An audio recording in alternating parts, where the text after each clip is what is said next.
What Lies Beneath, extended ang pag-ere dahil sa mataas na ratings.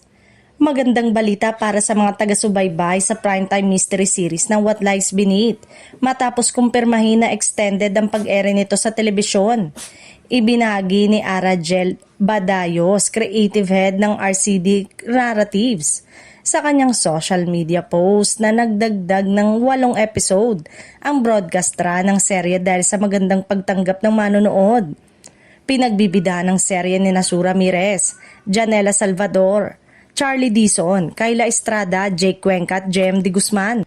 Ayon pa kay Badayos, mananatiling 110 episode ang original cut ng serye sa Netflix. Ibig sabihin, mauuna pa ring magtapos ang bersyon nito sa streaming platform kumpara sa ipinalalabas sa telebisyon. Dagdag pa niya, magkaiba ang cut o version ng mga huling linggo ng serye sa TV at streaming, kaya may mga eksenang mas pinalawig, may dagdag na detalye sa broadcast version upang mas mapalalim ang kwento. Dahil dito, mas lalo pang pinaigting ang pananabik ng mga manonood kung sino nga ba ang tunay na killer sa misteryong istorya ng serye.